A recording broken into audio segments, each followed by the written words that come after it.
Here's a update about my track day last week. Pretty much, my tuner, Whitening Performance Innovations, asked me to come out to revise my trans tune and my tune overall to help me get my personal best. I've been with this trans tune for about a while now. It's really never been just a big problem until I'm actually trying to get better. I haven't been going to the track like that, haven't had the time, but recently I've been wanting to get faster with the car. And even though I want to do the manual swap, and I am going to do the manual swap, I still want it to be fast as I'm driving it as an automatic. But pretty much, we revised the tune. He pretty much got some bass lines of the car. The first and the second shift were pretty much, they were short. And with it being on a dyno getting tuned, it's hard to kind of dial it in. You know, you might have a little spin, and I know it was around December when I got it tuned about a year or so ago. So it was cold and rainy, and it came, you know, off a hot supercharger off a 2-hour drive. So I knew it wasn't in the best conditions, you know, to tune it. So pretty much I got there. I was having a buddy Will, as you saw his Silver SS on my channel. Check that out if you haven't already done it. Pretty much we was there dialing in his car, and until Ryan got there. Once he got there, we got some vitals of the car, just checking, make sure everything's all right, and pretty much data logged the run. And before I even got to the pit, my intake air temps were 109, 111. I don't know if there was IAT 1 or 2. I don't remember. I didn't look over to the computer, but pretty much they were high before I even ran the car. And once I ran the car, it was pretty much in the 200s. And in order to make power and to actually make a quick run, that's horrible. And you know, the track wasn't the weather wasn't the best, honestly. It was 2600 EA. It was still 90, 85 degrees at night almost. You know, it didn't cool down till we pretty much left the track. And come on, people, it ain't that hard to get off on the whole turn. But pretty much, it wasn't the best attempts to make a record attempt run, but we just wanted to get the time down and get the tune in since he was in town. And pretty much when the intake air temp shot up, he noticed that doing the logging, we pulled it to the side, and you know, I put the ice on the supercharger again, let it sit for a while, and once he pointed it out that, you know, it seems like my supercharger isn't getting, you know, the cooling that it needs, or the coolant that it needs, and or the fanning, you know, it comes on for a couple of seconds or whatever, that the supercharger is getting way too high and it's not making efficient power. And with the intakes temps shooting up to 200, you can only, you know, start to wonder what's causing the temps to shoot up other than the hot air that it may be during the day. And seriously, I have a rotofab intake, and it's an open box system. Now the difference between an open box and closed box system may be where, you know, hot air from your engine and outside affect the open box, even though it may be sealed, it's still being affected, versus a closed box where, you know, it's not being affected. It's actually like a heat shield in the inside of the intake, or the box of the intake, and blocks, you know, the heat from the block, and you just grab air from the outside. Now if I'm grabbing hot air, why would you be that slow? And if I'm grabbing hot air from outside, the hot air going into the, you know, into the engine is pulling time. And pretty much I'm not making power, it's killing the power right then and there as I go. So when I ran that first run, I know I ran I think a 12.8 at 106 miles an hour. Now that's slow enough to where, you know, a SS with headers can beat that. And once again, because the first and second shift were real short, plus, you know, the killing of the power through heat, you know, I'm running stock SS times, or, you know, or worse.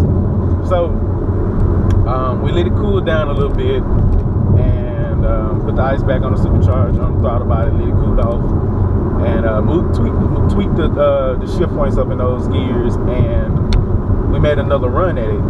It went down to 12.3 when I spun and I had drag radius on. I guess it wasn't a big enough burnout, or I just launched with too much. I actually just stabbed the pedal maybe, and took off and it spun a little bit. I had to get out of it and just get back into it, maybe not even a second later, half a second later, and then, you know, shoot down the track. And it produced pretty much 12.3, 112 miles an hour, and he pretty much said to pick up 6 miles an hour in that air is kind of wonderful. Even though I've ran the car at 120 miles an hour and I still can't produce what I want to produce, and I have to do that through shifting it myself. But once again, it wasn't in the best conditions, and the supercharger was just pulling too much time. Well, it was pulling too much time in general through heat. Pretty much here, I'm going to be selling my RotoFab intake. If you're not a big drag racer or racer at all, and you have a ZL1 and you just need an intake system instead of your stock one, I'll be selling it soon.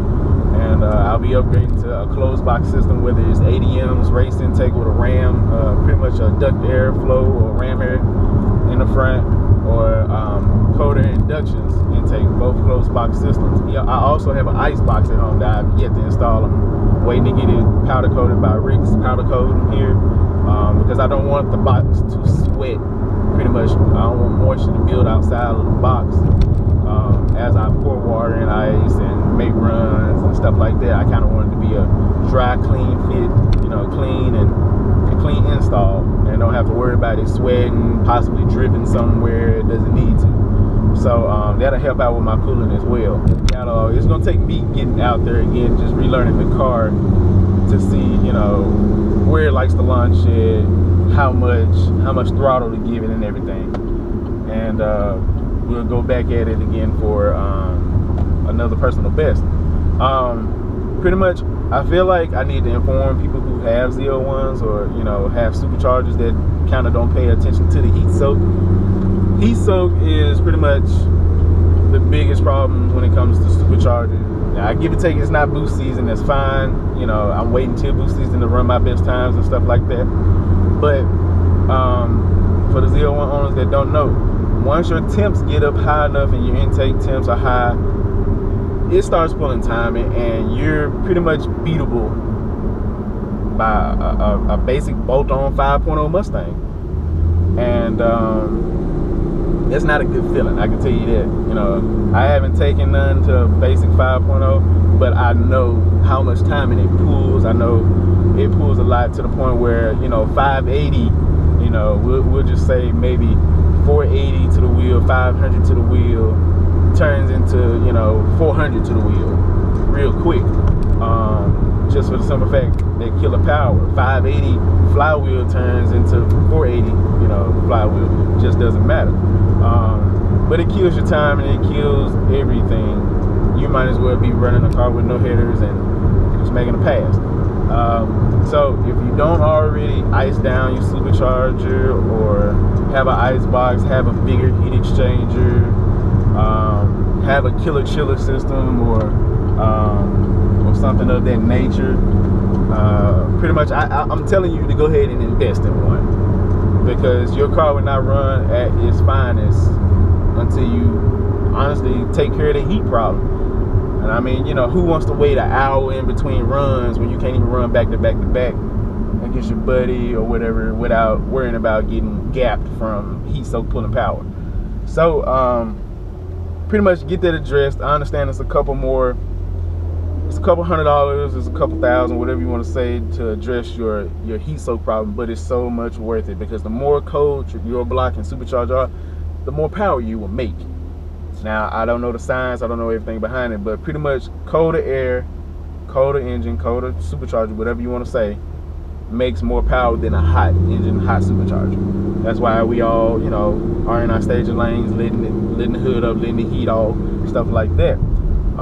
Like I said, who wants to wait an hour, 30 minutes, wherever it is, between runs, when you can put an ice box in the back, dump you some nice cold ice water, and, you know, let the temps cool down, throw you some ice on the supercharger, let your hood up, you know, and possibly be out there in the next 15, 20 minutes and everything to get more runs and just make back-to-back runs. Now, if you combo that with, you know, a heat exchanger, a big triple pass or dual pass heat exchanger, you maximize your efficiency of cooling the supercharger off and making more power. Now the kilojoule systems, they're kind of expensive, so you know, unless you want to spend that $1,700 to have the perfect cooling system, go for it. If you're a real drag racer and you're out in that car every weekend or whatever, go for it. It's gonna be your best bang for buck, as it would cool it down. But yeah, I just wanted to let that be known. Even if you have a Whipple or you know, a Magnuson or just or anything like that of that nature, that you need cooling mods to support it. It's not addressed enough. A lot of people just get a supercharger and think, okay, boom, I make power. Let me go out here and tap my buddy ass and, you know, show him my new power.